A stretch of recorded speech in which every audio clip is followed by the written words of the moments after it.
पहले तो मैं यहाँ जितने भी उपस्थित हमारे आगंतुक हैं, हमारे बुद्धिजीवी प्रबुद्ध लोग हैं, उनको हमारी तरफ से नमस्कार। एक शुद्ध और ठेठी भाषा में कि समझ लिया जाए कि हम लोग सभी एक हुए यहाँ पर एक बहुजन एकता का प्रतीक है, और उसमें मैं अपना दो शब्द रखना चाहता हूँ। मेरा नाम हुआ मणिभूषण प्रसाद, घर हुआ पूछा।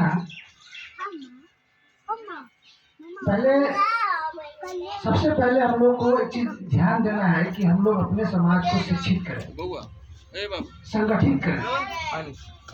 थोड़ा सा आप लोगों से चीज पूछना चाहेंगे कि हिंदू धर्म में कितने वर्ण हैं? हम लोग कौन धर्म से आते हैं? पहले हाथ उठाइए तो बताइए, कोई एक आदमी बताइए कि हम लोग कौन धर्म से आते हैं। हिंदू धर्म में कितने वर्ण है सो बताइए, तब जाके आगे हम लोग समझ पाएंगे कि हम लोग क्या बोल रहे हैं, आप क्या समझ रहे हैं, क्या समझाना होगा, क्या समझना होगा। इसमें मैक्सिमम अच्छा कितने लोग जानते हैं कि हिंदू धर्म में कितने वर्ण? थोड़ा हाथ उठा दे, हाथ उठाइए थोड़ा सा। 4 वर्ण है। कौन कौन सा वर्ण है सर? ब्राह्मण जी जी वैश्य जी, वाह। ब्राह्मण, क्षत्रिय, वैश्य, शूद्र। तो हम लोग किस वर्ण से आते हैं? हम लोग सवाल उठता है कि हम लोग किस वर्ण से आते हैं? हम लोग ना तो वैश्य वर्ण से हैं और ना ही ब्राह्मण वर्ण से और ना ही मिला जुला के हम लोग जितने भी यहाँ पर बैठे हुए हैं, सुन लीजिए। शूद्र। हम लोगों को ब्राह्मणों में शूद्र की श्रेणी है। ठीक है सर, ठीक है। तो हम लोग यहाँ पर शूद्र हैं, सभी लोग शूद्र हैं, और शूद्र को कमजोर करने के लिए ब्राह्मणवादियों ने 6,500 जातियों में बांट दिया। कितना में बांटा? 6,500 जाति में। किसी को चमार बनाया, किसी को यादव बनाया, किसी को लोहार बनाया, किसी को मुसर बनाया, किसी को कुम्हार बनाया। सभी शूद्र हैं, सभी को शूद्र बनाने के लिए, कमजोर करने के लिए उनको जाति में बांट दिया गया, 6,500 जाति में। अभी संत रविदास जी के जन्म संत हम लोग आए हैं, जयंती मना रहे हैं। तो संत रविदास जी का जन्म 1377 ईस्वी के आसपास में हुआ था उनका जन्म, और 1377 ईस्वी से लेकर के, और ये तुलसीदास जी के बारे में अभी हमारे प्रोफेसर साहब बोले थे कि तुलसीदास आकर के अनशन लिखा। उससे पहले ब्रह्मा के जो पुत्र है, कुछ अपना समाज में कुछ लोग कहता है क्या कि हम वाल्मीकि समाज से आते हैं, कुछ कहता है कि हम कुछ कुशवाहा समाज से आते हैं, कुछ कहता है कि हम कुश के वंशज है, कुछ कहता है कि वाल्मीकि के वंशज है। जबकि वाल्मीकि पहले ही लिख चुका है, 185 ईसा पूर्व में वाल्मीकि पहले लिख चुका है अपने किताब में कि मैं वाल्मीकि ब्रह्मा पुत्र प्रचेता का 11वां पुत्र हूँ। तो जो ब्रह्मा का पुत्र होगा वो मेस्टर कैसे हो जाएगा, ये आपको समझ नहीं आता है। इस कहानी मेथड समझ नहीं आता है। जो ब्रह्मा का पुत्र तो ब्राह्मण ही होगा, वो मेस्टर कैसे हो जाएगा?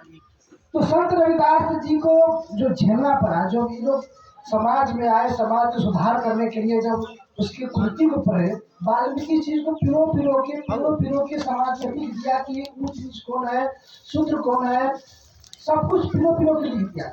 समाज को विखंडित कर दिया वाल्मीकि। विखंडित करने के बाद जब उसी काल में उसके अभी जैसे तुलसीदास का जन्म हुआ था, आपको 1514 ईस्वी के आसपास हुआ था उसका जन्म तुलसीदास का, और संत रविदास का उससे 137 वर्ष पहले ही पैदा हुए थे संत रविदास। और उन्होंने समाज को अच्छा नॉलेज दिया, अच्छा ज्ञान दिया, समाज को एक सूत्र में बांध दिया कि इस दुनिया में भगवान नाम का कोई चीज नहीं है। बोले संत रविदास बोले कि जीवन 4 दिवस का मेला रे, बाबल झूठा, वेद भी झूठा, झूठा ब्रह्म अकेला रे। समझते हैं इस बात को? क्या बोले संत रविदास जी कि जीवन 4 दिवस का मेला है। 4 दिवस को मुख्य बालक है। एक होता है बाल्यावस्था, एक होता है तत्शल्यावस्था, जो जिसमें हल्का हल्का बोझ का पंप चलता है, और रहता है। इसके बाद एक होता है यौवनावस्था, पूरा जवान हो जाता है, और एक होता है बुढ़ अवस्था, जो बूढ़ा हो जाता है। तो संत रविदास जी बोले कि जीवन 4 दिवस का मेला रहे, बावन झूठा, वेद भी झूठा, झूठा ब्रह्म अकेला रे। इसमें जितना बावन जो भी करता है वो सब झूठा है। उसका वेद भी झूठा है, वेद में कोई बात सच्चा नहीं लिखा हुआ है। खुद उसके समाज के एक ब्राह्मण बहुत बड़े कवि हुए थे जिसका नाम था राहुल संस्कृत्यान, इसके बहुत सारे लोग नाम सुने होंगे। उसने लिखा कि वेद में जो लिखा हुआ है उसमें 97% बात झूठ है, और जो 3% बात है उसमें भी जो है गड़बड़झाला है। उसमें भी कहीं भी सच्चाई से कोई अधिक लेना देना नहीं है, सब काल्पनिक कहानी पर आधारित है। उसका वेद ग्रंथ, रामायण, महाभारत सब। आप लोग रामायण पढ़ते होइएगा, रामायण के बारे में जानते होइएगा। रामायण के 32वां अध्याय में गौतम बुद्ध को गाली गलौज किया हो गया है। जरा सोचिए,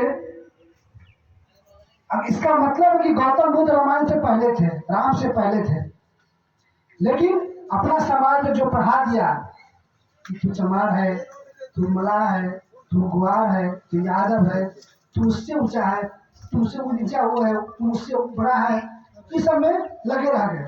लेकिन जब हमारे जो जितना भी कबीरदास जी भी बोले कि पत्थर पूजन से हरि मिले तो मैं पूजू पहाड़, मतलब कबीरदास जी बोले कि पत्थर पूजन से भगवान मिल जाएगा पत्थर को पूजने से, तो मैं जाता हूँ पहाड़ को पूजने। और उस जमाने में इस जमाने के तो इलेक्ट्रिक वाला चूल्हा नहीं था, इलेक्ट्रिक वाला क्या कहते हैं वो चक्की नहीं था, वहाँ तो हाथ से पिसना था। तो बोले कि पत्थर पूजन से हरि मिले तो मैं पूजू पहाड़, और उससे तो ये चक्की वाला जिसे कूट खाए संसार। उन्होंने कहा इतने बड़े बड़े ज्ञानी लोग थे और उनका एक भी बात हमारे समाज के लोग नहीं माना। बहुजन ज्ञानी उसका बात नहीं माना। एक बाबर आके समझा दिया कि तू बेवकूफ है। जी हम बेवकूफ है। ओम पवित्र मूर्खा जी, मूर्खा जी जी जी। कभी भी अपना दिमाग नहीं लगाया हो कि हम बाबर को क्या कहता है। बाबर जब हमारे बाबू बेटी के तो क्या कहते, जो बात बोलेंगे तो बहुत बहुत अभी होता है बात।